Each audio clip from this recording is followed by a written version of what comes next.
Welcome to the Scariest Things podcast, your gateway to the tropes and trends of the horror genre. My name is Mike Campbell. And I'm Eric Lee. I think after 56 episodes, and this is episode 56 for those of you keeping score at home, I think we need nicknames. Like Macerated Mike Campbell, or there's something we got to come up with something. Isn't maceration what you do to cherries? I kind of like that. You kind of be like a pickled cherry. No, maceration's where you peel the skin off. Maybe that's what a macerated or a maraschino cherry. Maraschino, yes. Okay. You're thinking of maraschino cherries. Why don't we call you Maraschino Mike Campbell? I don't think I want to say. I like that too. Maraschino Mike. Yeah. No, I have from way back in the day, back in our college years, Mike evil Eric. They called me Lightning Lee. Lightning. Yes. And it still holds. But it's not scary. No, it's not. We got to come up with scary. If you are a Patreon and or somebody who just happens to listen, shoot us an email. Hit us up on Facebook. Hit us up on Instagram. Give us a nickname. The next person to actually do a $15 a month Patreon subscription can give us the nicknames. Hell, the next person to email us gets the nickname. There you go. Nickname us, and we will keep those nicknames for eternity, or until the next podcast. All right. So tonight we are talking about something that has eluded us in 56 episodes. Something that is the foundation, the backbone, the pillar of the horror genre. It is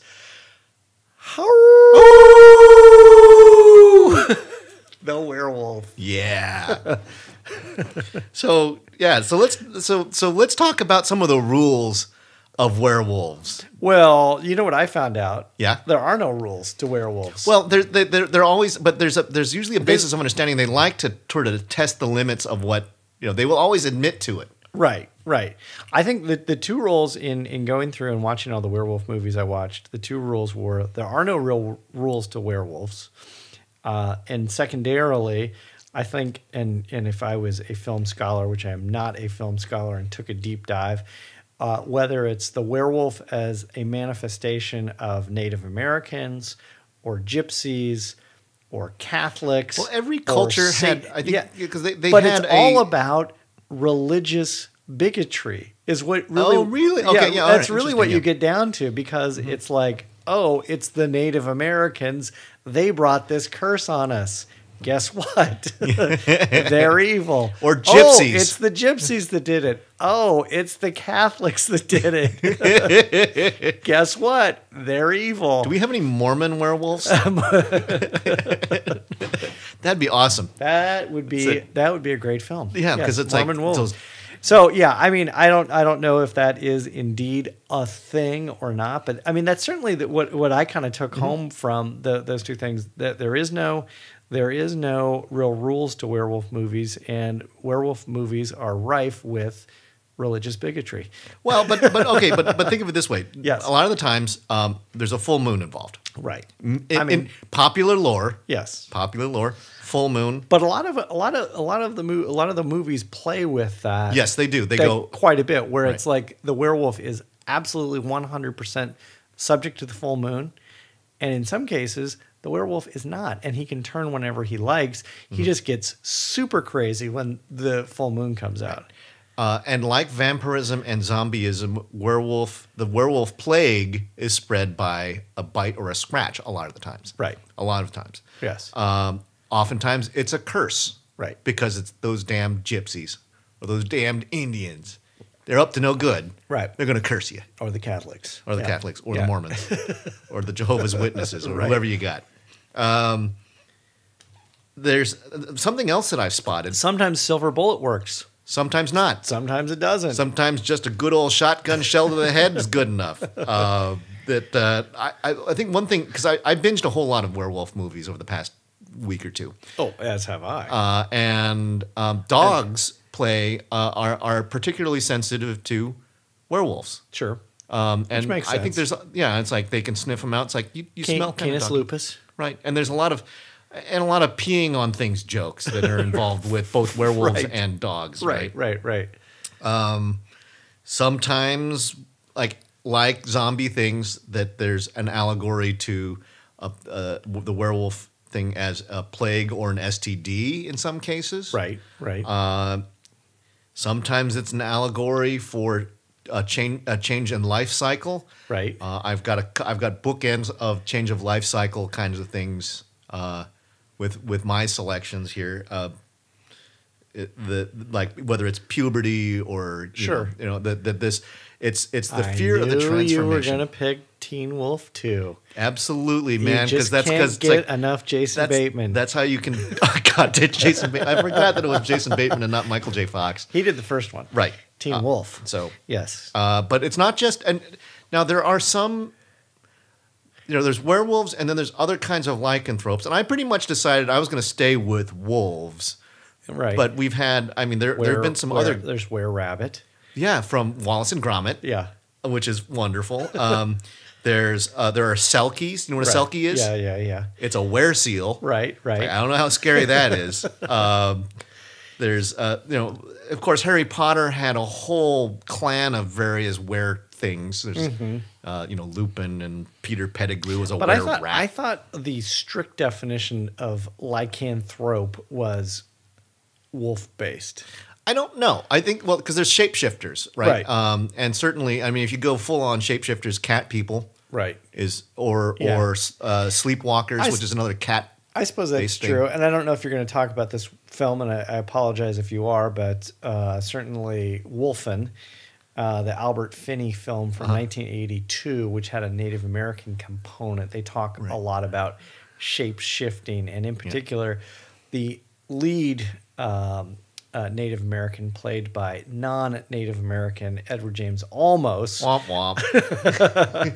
He talks a lot about the ability to just shift into lots of different forms, whether it's a raven or a wolf. He was a shaman kind of a thing. Yeah. And in popular lore, I think there's right. But for our purposes, we're talking wolves. We're talking the wolf variety. And I think that we had agreed that we were going to avoid the great one. Yes. Because we have to run on the assumption that you've seen An American Werewolf in London. Yes.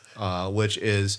Came in hot on the top 100 list, like number 5 or something. Yeah, and it is... If you surf... 5? 3? 6, I think. It was really high up there. Yeah. And it has the best transformative sequence of any werewolf movie, and almost any kind of some of the best special effects ever done on film with Rick Baker's transformation. That was the other weird take home I got from werewolf films. Sometimes they're on all fours. Sometimes they stand up straight.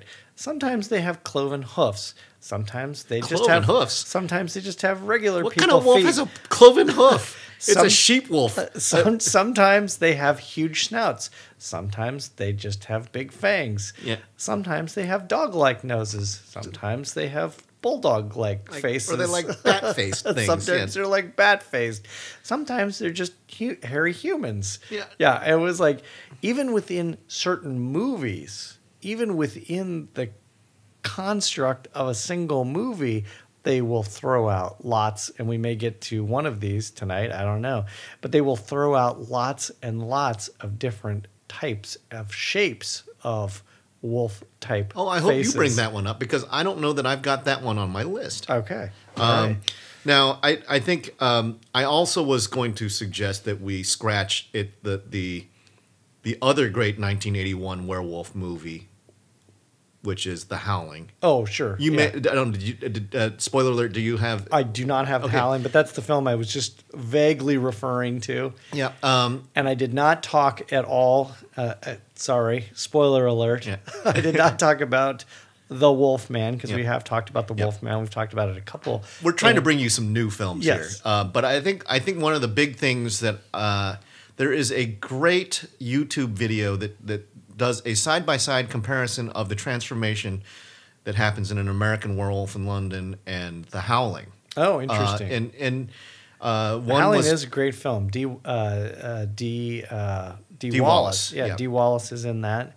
She, of course, sadly turns into yeah. a werewolf at the end of the film. But the That's still a solid movie. it is really good, Super and duper Rob solid. Bottin, Yeah. who is the prosthetics man for The Thing, Right. did took over for Rick Baker, switched off of The Howling to do An American Werewolf in London. Right.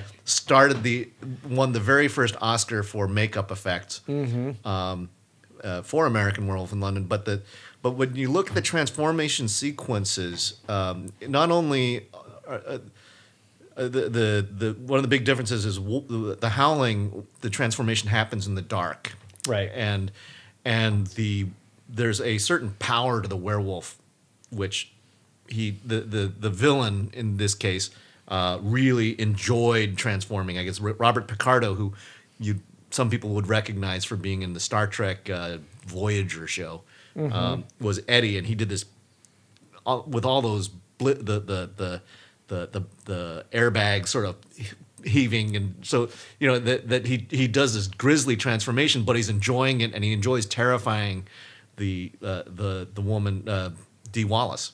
Right.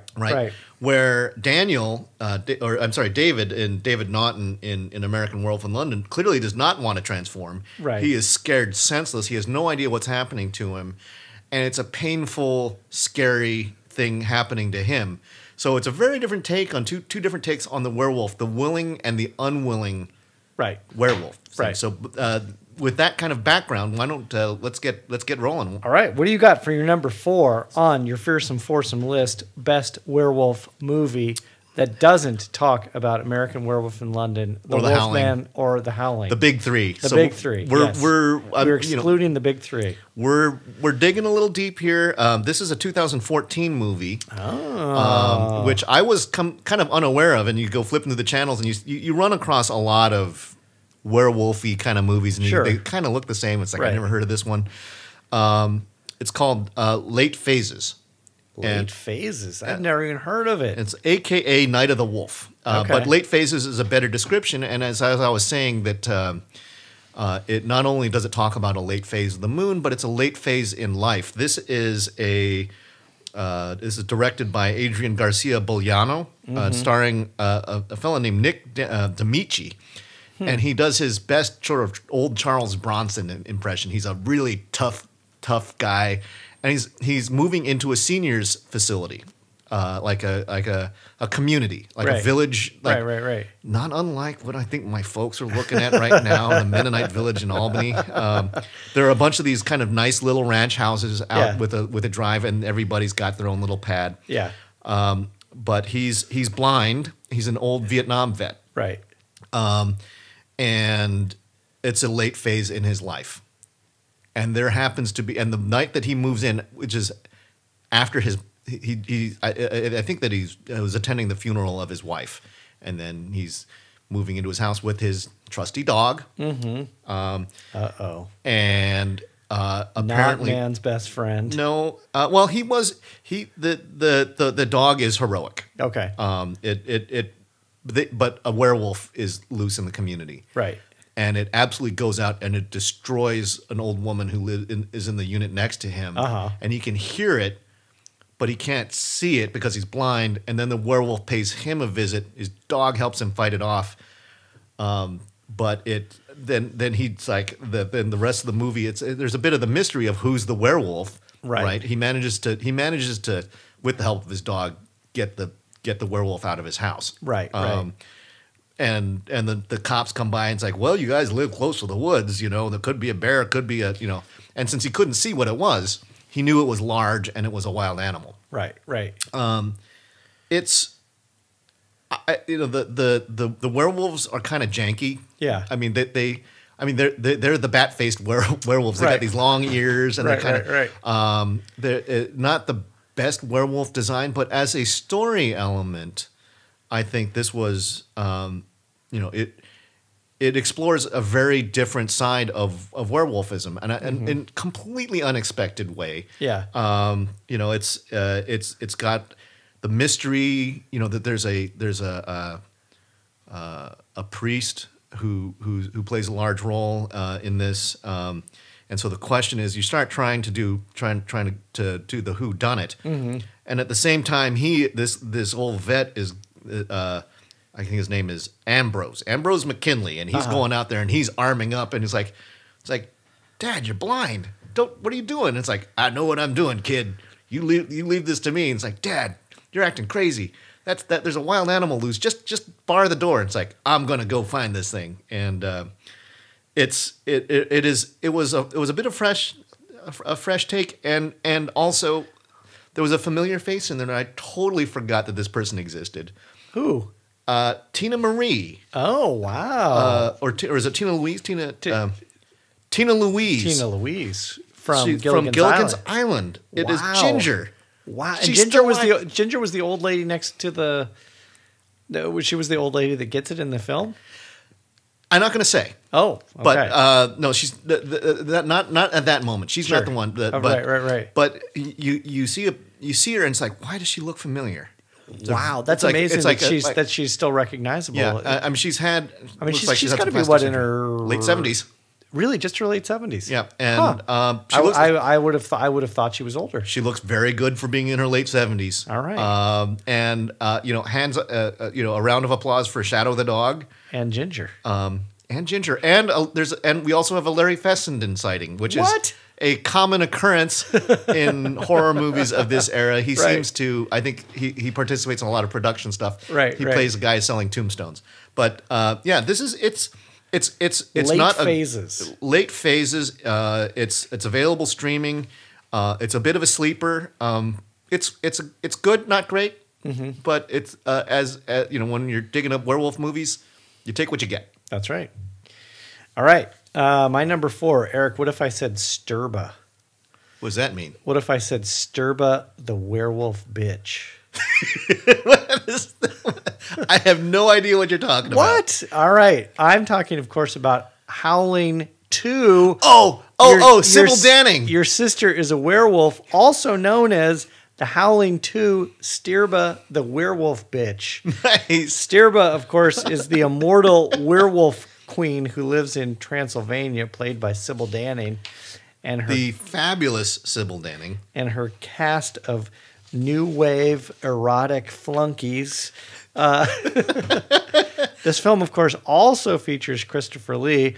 It picks up where The Howling 1 left off, which we were talking about. Dee Wallace turning into a werewolf at the end of the film during a live television broadcast, because she was a journalist, and they, of course, kill her on the set of the live television broadcast. And Ben White, played by Reb Brown, attends at the beginning of the film the funeral of his sister, Karen White, a.k.a. Dee Wallace, and a strange and mysterious sort of, I don't know what you'd call him exactly, he's just this strange kind of mystic type character played by Christopher Lee.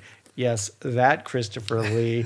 He convinces... I hear his performance was shamefully bad. He convinces Ben and Ben's friend, Jenny Templeton, who was one of Karen's colleagues, Dee Wallace's colleagues, to accompany him to go to Transylvania to battle Sturba, the werewolf bitch, and another one of her lusty werewolf new wave erotic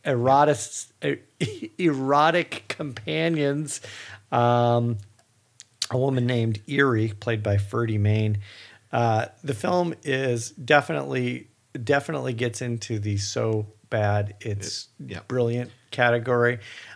It's a fun movie. It's a well done movie. Allegedly, the acting between Ben White, Reb Brown, and Jenny Templeton, the actress's name is Annie McEnroe, is so bad that apparently, like, Christopher Lee demanded that he essentially have no scenes with them.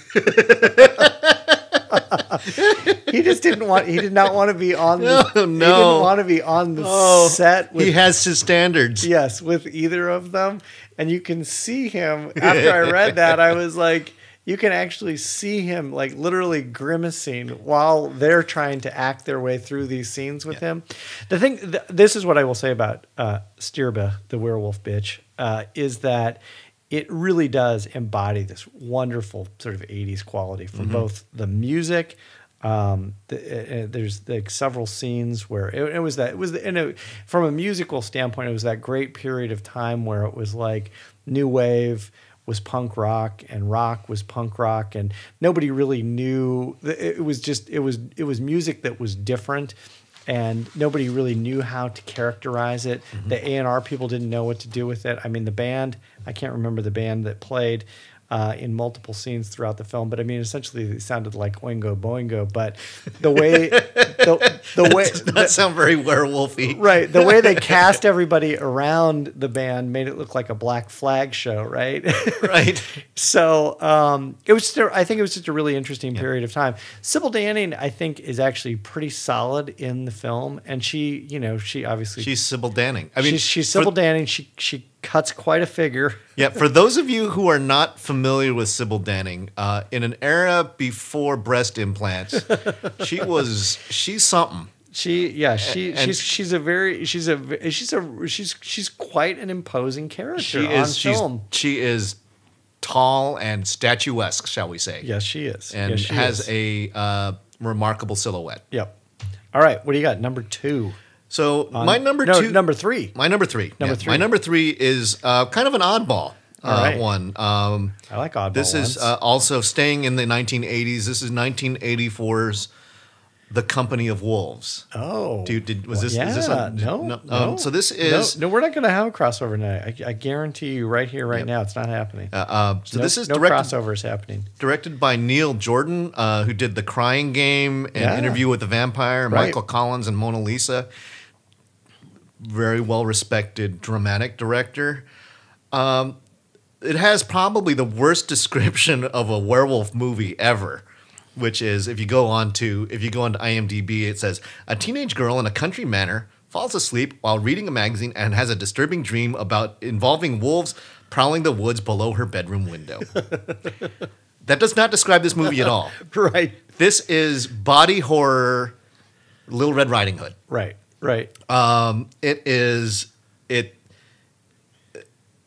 How they, it's like I don't know why they dumbed it down. Does it feel like a 1984 movie? It feels kind of like much because the Howling 2. I didn't mention the year because it's 1985, and it definitely feels like it is parked firmly in 1985. This one is kind of timeless. Okay. All right. It feels like a fantastical stage play. Right.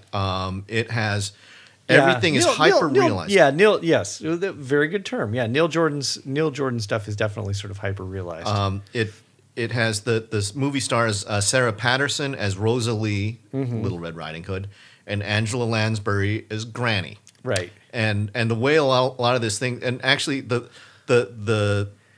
Granny She Rode. The excerpt that I read earlier is not completely false in that the beginning of the movie, Rosalie is having a fever dream, and the whole sequence, it has like gigantic mushrooms, and the trees are oversized, and there's this thick fog, and they opened up a whole zoo's worth of menagerie. They had a hedgehog and a bunch of pigs and a lot of ducks and chickens, and for some reason there's a python and couple of cows and a crow and just lots of frogs and turtles and things the movie is rabbits constantly crawling with little animals, and it has that almost like Bambi, Snow White kind of a feel to it. It is extremely dreamy in a way that would harkens to things like Labyrinth or Dark Crystal kind of stuff. So is it dated? Yeah, kind of. Yeah. Does it have that, it feels that 80s feel? It feels like what it is. It's a British soundstage, right? They did it in Shepperton, Right. so it's an enormous soundstage, but it feels Right. like it's clearly not done in a real forest. It's Sure. just it's hyper realized. Like Lair of the White Worm. Yeah, Yeah. yeah, like that. But when it decides to go full on horror, it has.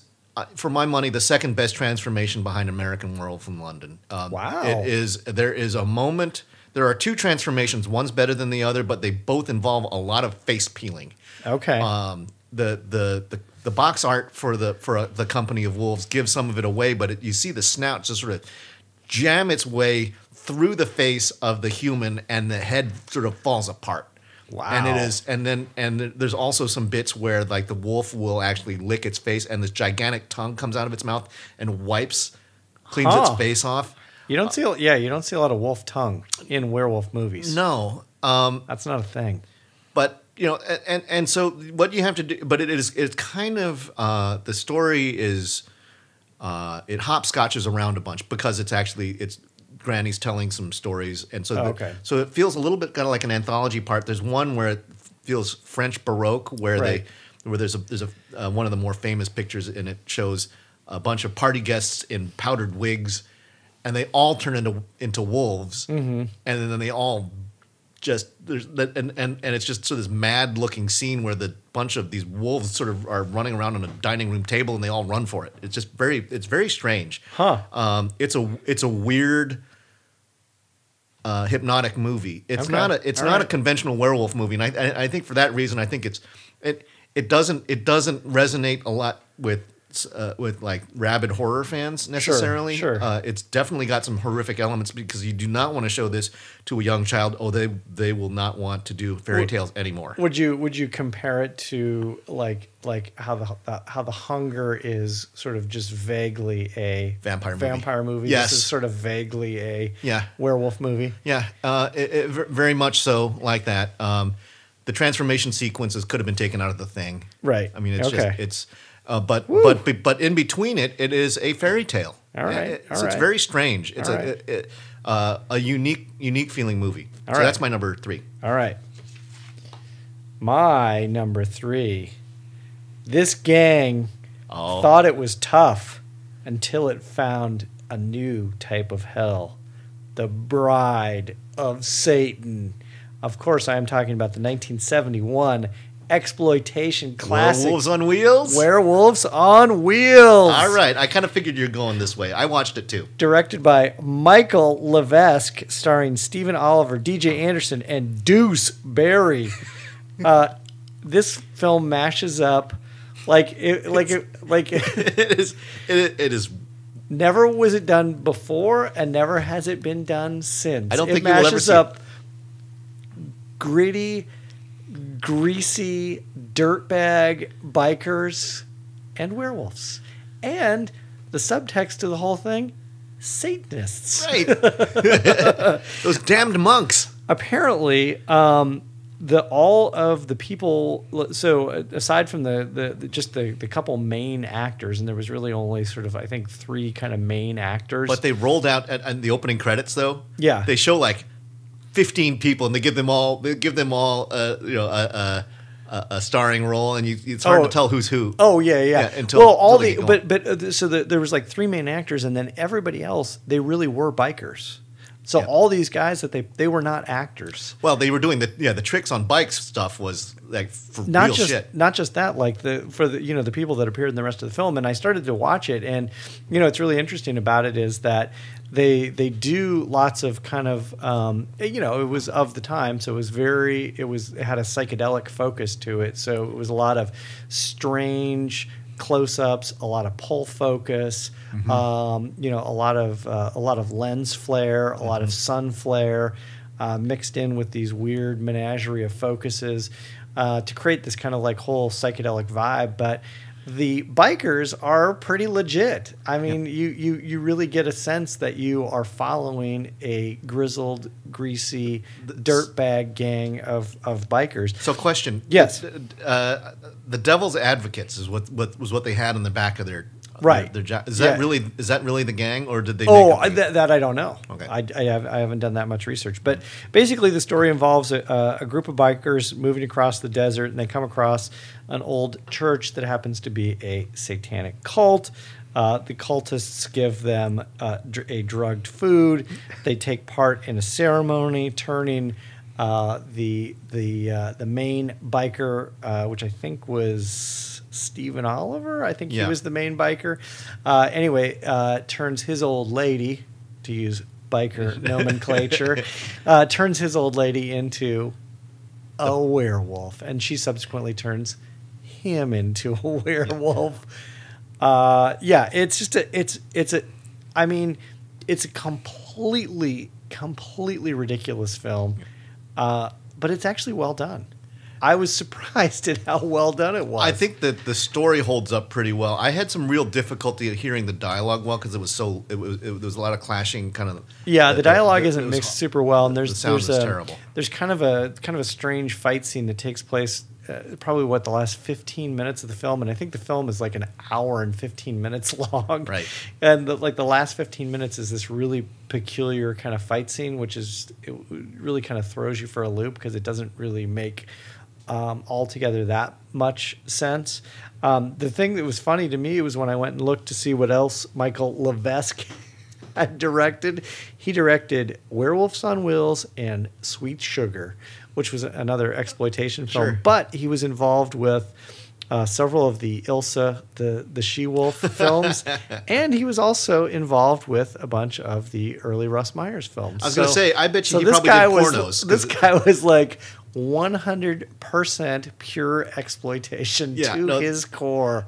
The movie wasn't as exploitation heavy as I would have expected. I mean, there's a bit of nudity in it, but it's not. There's a little bit of nudity. There's a bunch of sort of oblique references to weed and LSD and there's a lot of booze drinking. And there's a lot of drinking. Of course they hassle the bikers hassle a couple local shopkeepers. Yeah. I think one thing that it is a good movie, and I think it fits really well within the pantheon of werewolf films. And the werewolf, both werewolves look pretty solid. The werewolf that they used looked straight up Lon Chaney. Yeah, no, it was a classic Wolfman. Right. They didn't try to stretch. Right. They knew where their pocket was, and they stayed perfectly within that. They pocket. also didn't bother with the transformation, which helped, because I think one of my upcoming movies is going to. It's got an interesting juxtaposition. So you had Werewolves on Wheels on your list? No, I watched it, but I was banking on the fact that you were going to do it, because it's like this. You banked right. This says Grindhouse Werewolf. Mike Campbell's going to do this one, so I'm going to clear the path for you. After 56 episodes, you know me well. Yeah, I wasn't going to I wanted to watch it because I wanted to be able to talk about it with you, because I found it was an interesting movie. I think that it's a low budget movie, super low. Which is why they used bikers. I think that one of the things that I really liked about the context was these biker gangs, they loved each other like brothers. Oh yeah, yeah. And I think that the fact that actually they were a real biker gang. I mean, they would do things like they'd all roll around in a big mass of brotherly love, and just sort of like wrestle, right? And just having fun, and you kind of, so they weren't like this dangerous Hell's Angel. I mean, they did beat up a couple of some guys who ran them off the road, and then they beat them up. But they had it coming. Yeah. Yeah. All right. What do you got for your number 3? My number 3 is this is another obscure movie from 1996. Wow, you're throwing some weird ones out there.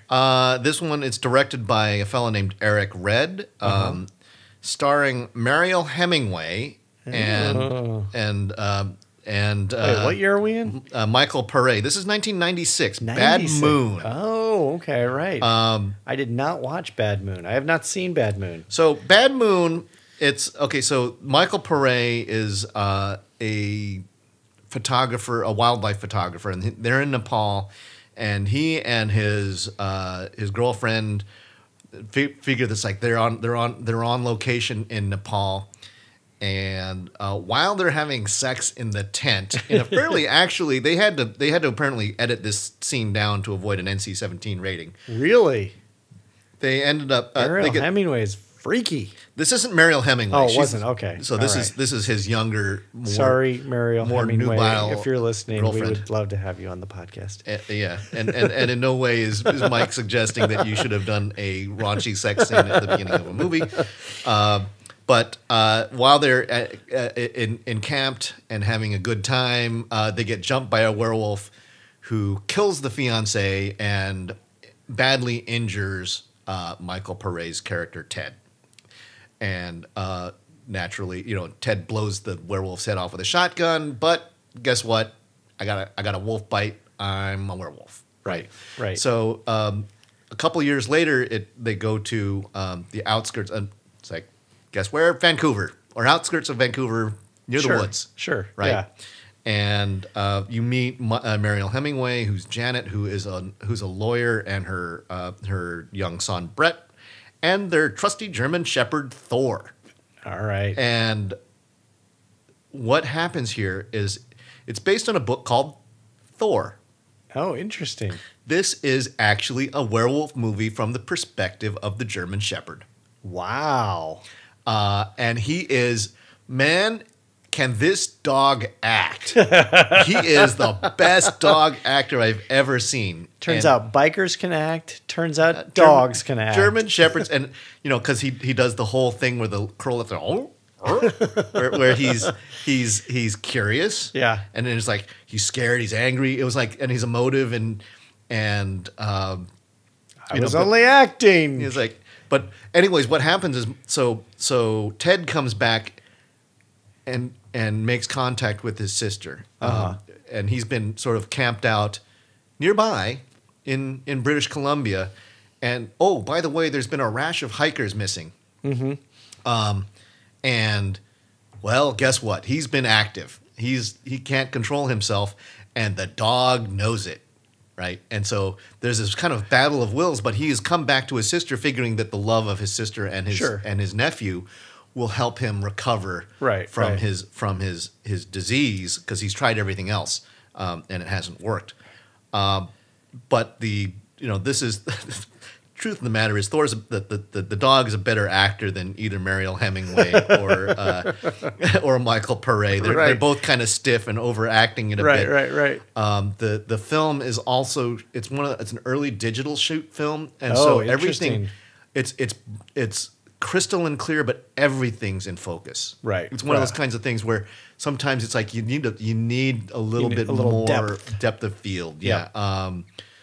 It has, I think, the second best actual werewolf, fully formed werewolf that I've seen. I think the number one goes to Dog Soldiers in my take. Oh yeah. But this werewolf is spectacular looking. Really? Okay.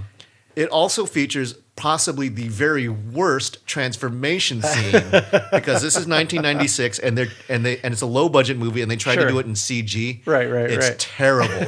They should have tossed it out of the movie. It is, I mean, it's almost worth watching the movie to see a real bad CGI transformation of a man. Did you look to see if there's a Bad Moon director's cut that removes the CGI? They should. They really should, because they make the transformation once and then they probably went, oh, we'll do it once. Right.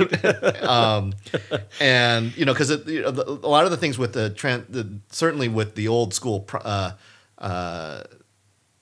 Rick Baker kinds of transformations, they would focus in on a portion of the body and they would see it changing, and through the hydraulics and all the American Werewolf in London did it so well. Yep. And it would cut, and you could see the eyes. That's the thing with American Werewolf London, that David Lawton, you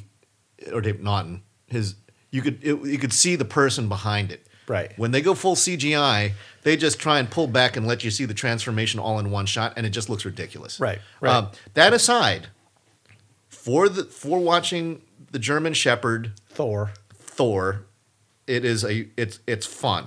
Okay. It's another one that's good, not great. It's a tough, werewolf movies. It's tough, folks. Right. It's kind of tough not to fall back on the old standards. But I think Bad Moon is, if you like werewolf movies, and if you're an animal, if you love watching animals, right, watch Bad Moon. Bad Moon. All right. Okay, now here comes the fuzz. Oh yes, this is Wolf Cop, the 2014 Canadian horror comedy film directed by Lowell Dean. Nice. This involves an alcoholic, super alcoholic, like strangely alcoholic. Like, how is this guy drinking this much?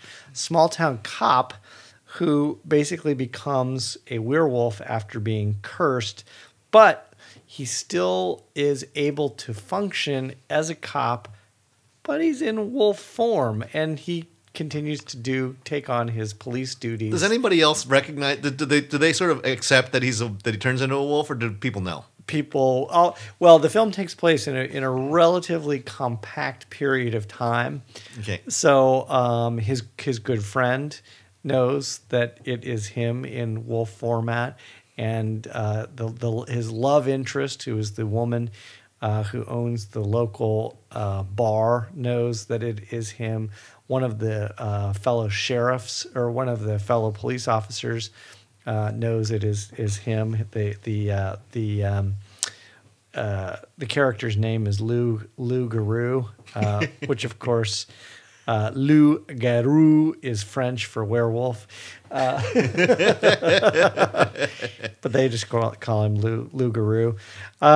It's a really fun film. It was shot it came out in 2014. It was all shot in Regina, Saskatchewan. They really tried to rely on practical effects. I mean, kind of what you were just talking about. They tried to get away from a lot of digital effects, a lot of CGI, and they really tried to the extent possible to rely on practical effects. And I think they did a pretty good job, because it's a very funny film.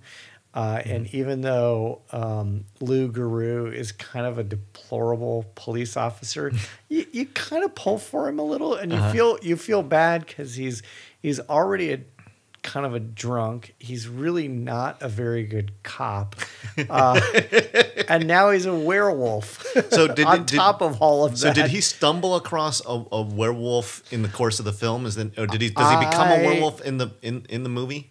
He does become a werewolf in the movie, and I'm not going to spoil all that, because it's kind of an involved, a somewhat involved story that brings in lots of different elements from the community. So I don't want to get too deep into it, because as soon as you do, the whole story. But it's kind of a fun story.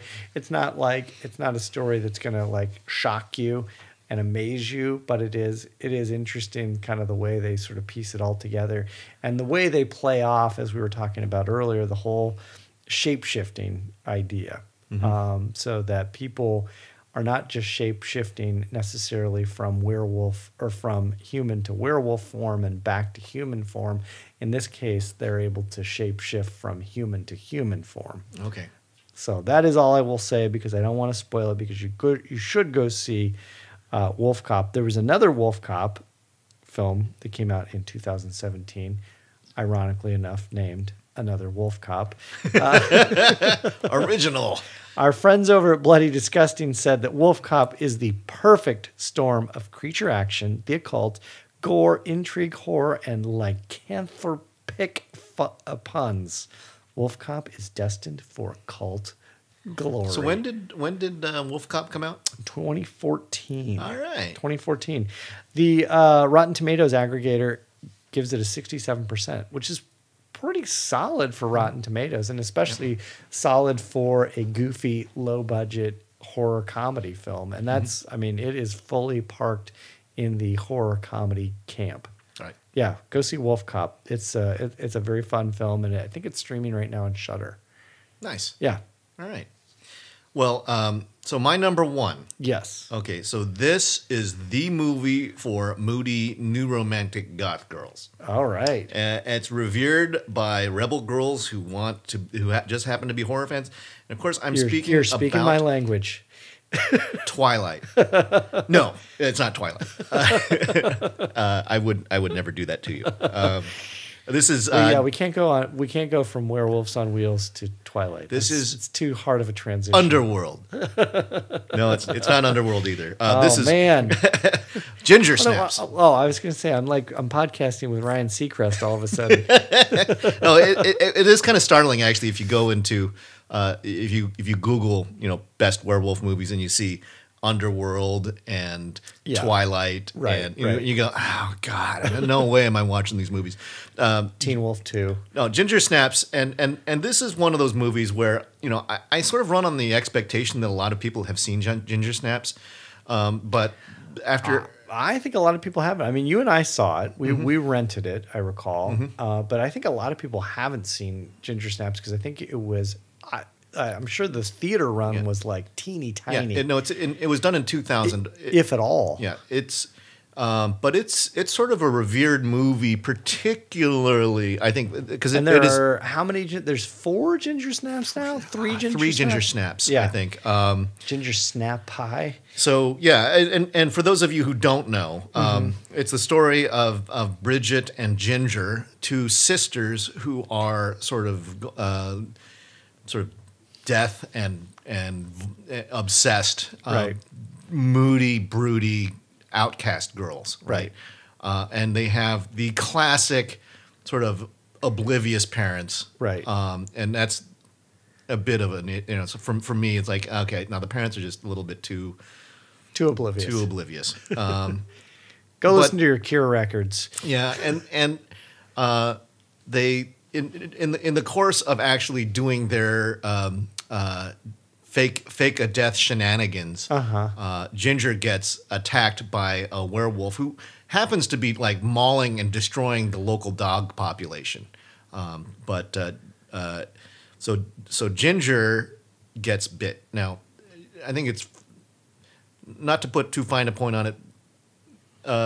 Bridget is kind of an awkward, and she looks like an awkward tween, and Ginger, looks like she's wearing a lot of heavy coats, and then when she takes her coats off, she's really hot. Right.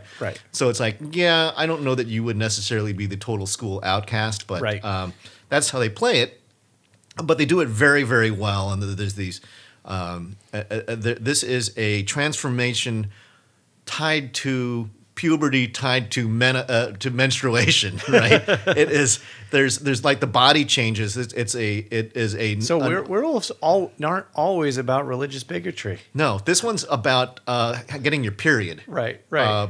And it is, it modifies a number of the tropes. Full moon, check, kind of. It's sort of this grow to the full moon thing.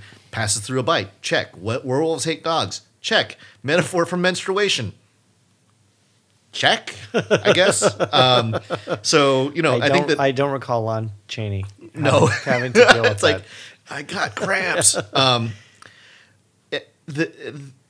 It is a beloved and respected movie because of the relationship between the two girls in the movie. It's and particularly as Ginger gets to follow her more carnal instincts and becomes more wicked and starts taking a lot more social risks and getting out there and leaving her sister behind, you could feel the strains of those bonds, and yet at the same time she's growing a tail, and she's getting and the rest of the kids at school apparently can't tell that her teeth are getting longer and sharper, and her eyes are a little odd, and of course it lands near Halloween, so eventually by the time she really starts wolfing out a bit, she fits right in.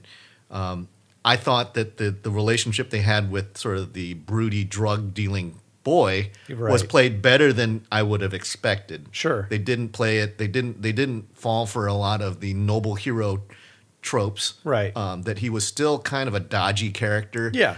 And he doesn't play. He tries to play the hero and fails. Right. I won't ruin the third act. I thought there was a real solid degree of believability to Ginger Snaps. I mean, I thought the girls, the parents, the boyfriend, boyfriend. I mean, it all had sort of a real believability quality to it. Yeah, and as a story about outcasts, the whole shoegazer Right.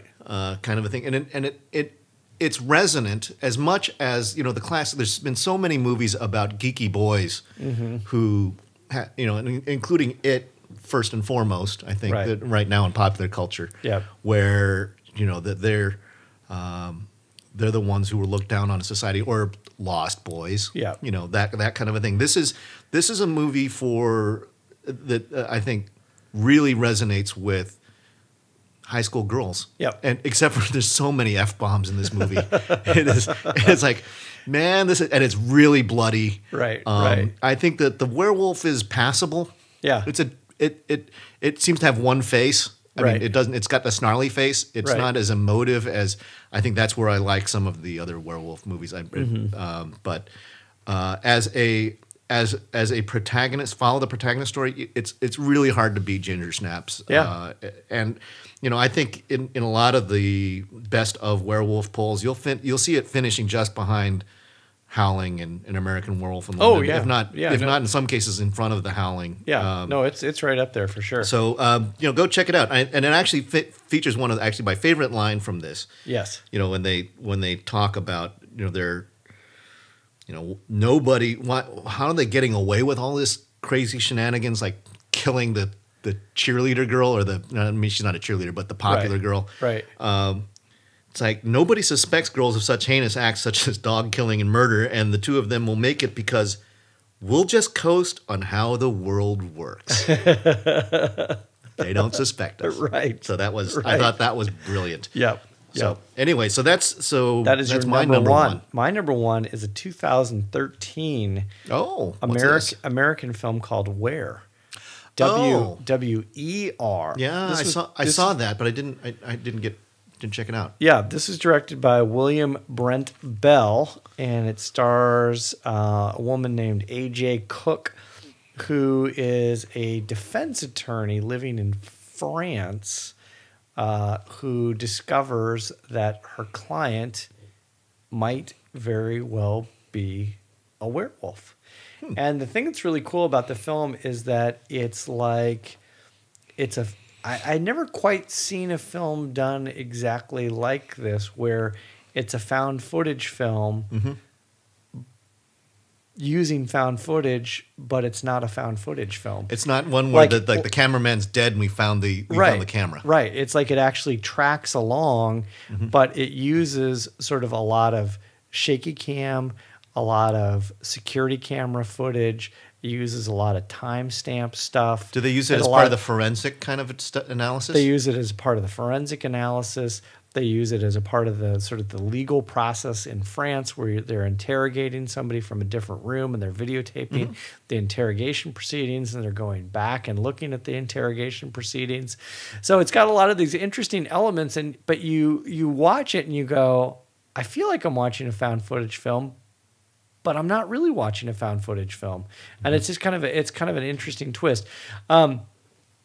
The other sort of interesting piece is that you don't know. So the person that's suspected of being a werewolf. So they're not suspected of being a murderer. No, he is suspected of being a murderer. So the beginning of the film, a young family is attacked. And it's a family that's out camping. It's an American family that's actually out camping. They're backpacking through Europe, and they're in France. You should know better. Yes. Americans don't go backpacking in Europe. Don't go backpacking in Europe. The werewolf kills the father and the son.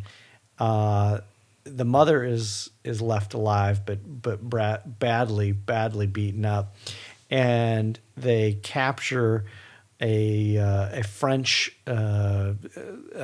gentleman from the French countryside who, I mean, he's got to be like 6'10". He's got these massive hands, and he's got the condition, which I don't recall the name of the condition, which basically gigantism of some sort. It's like a horrible cocktail of gigantism and Marfan's, massive amounts of facial and body hair. So he's Sasquatch. He's kind of Sasquatch-esque, and he's very humble, very quiet, sort of Boo Radley-ish. Okay. So the defense attorney, she's an American, she is forced to both deal with French police who don't trust her because she's an American, and then she's having to deal with French media who don't trust her because she's an American, and then she ultimately assembles a defense team, and they go and interview the suspected werewolf's mother, who is Romanian. Damn gypsies. Yes, damn gypsies. And you kind of see where the whole thing is going. But it's a really, really interesting film.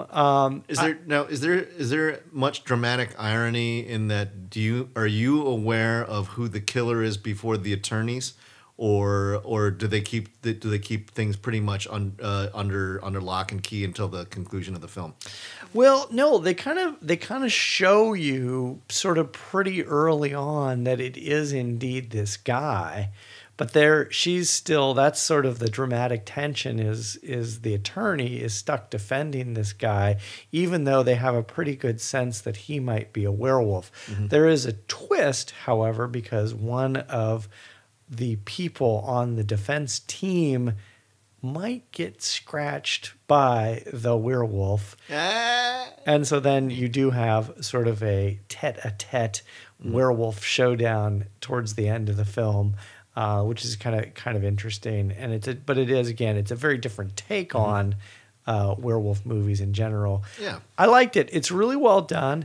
The found footage component of the film is interesting because I've never really quite seen a film done like that, where there's so much use of found footage.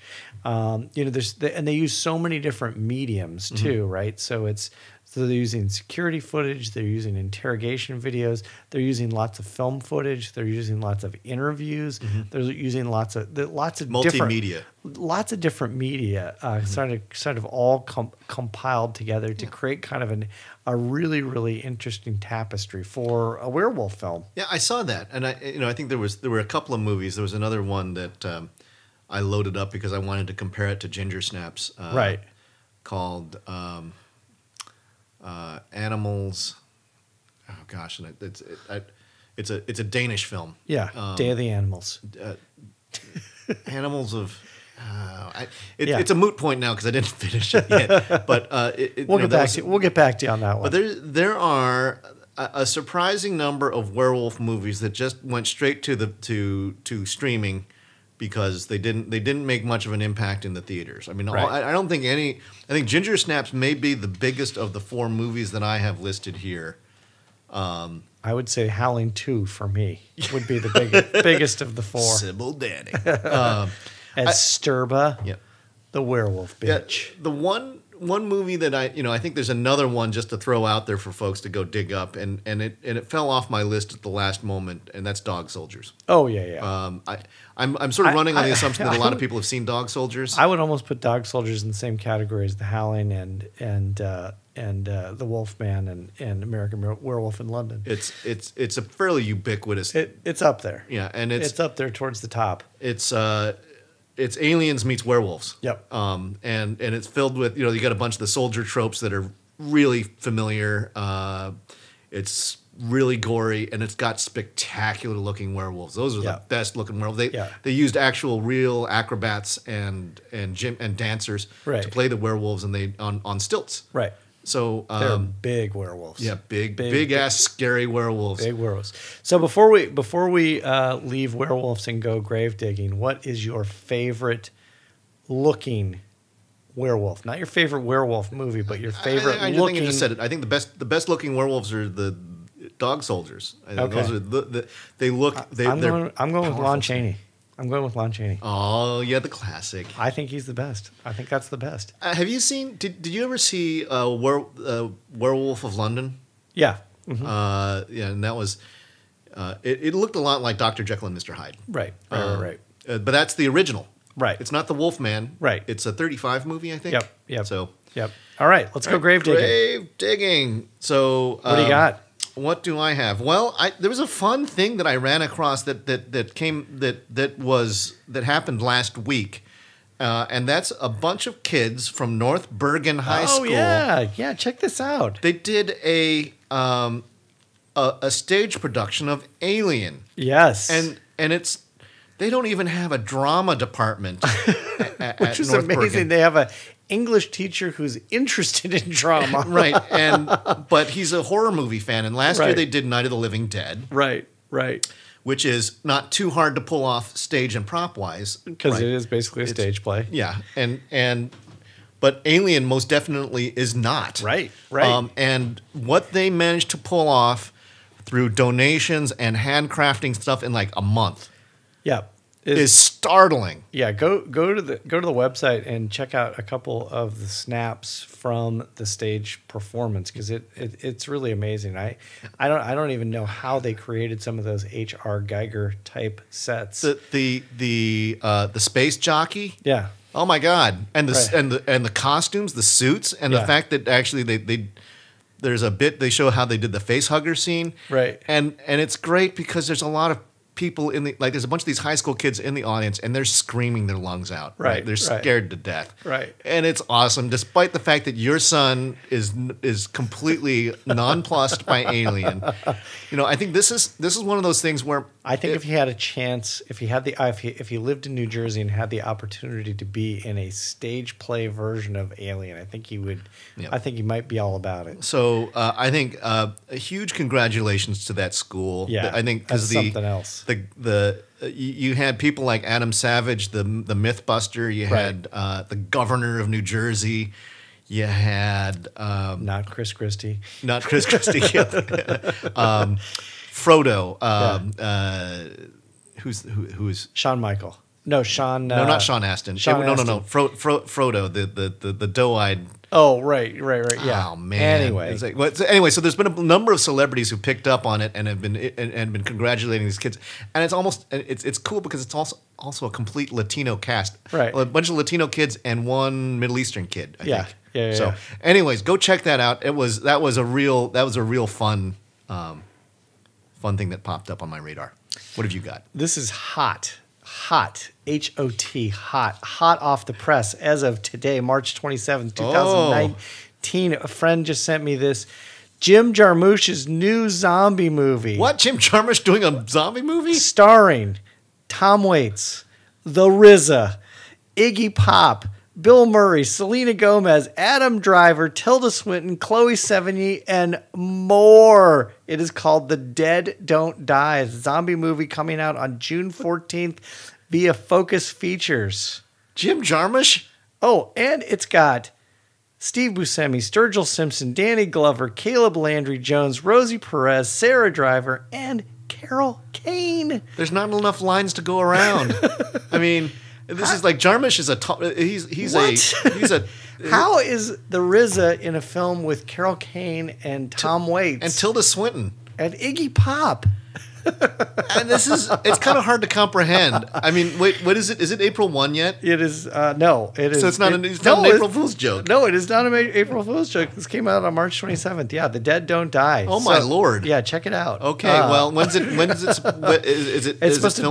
filming it? No, it's supposed to drop on June 14th. Hey, you know what I'm thinking? Yeah, I'm thinking it might show up at Overlook. I'm thinking we might be seeing this in a couple weeks. Yeah. That would be, something else. That's wild. I don't know what to think of that. I mean, because he's the last director who I would think of doing a horror movie. I totally agree. And a zombie movie. I mean, this guy is all about dialogue and sort of these anthologies like Mystery Train, and, right? It's like, yeah, why? I want to see the RZA as a zombie, and the RZA is coming to Portland here very soon. So, yeah, the RZA he's a horror guy. Yeah, or a kung fu guy. So if you are listening, Mr. RZA, and you would like to come on the Scariest Things podcast, we would love to have you on for a couple minutes. Yeah.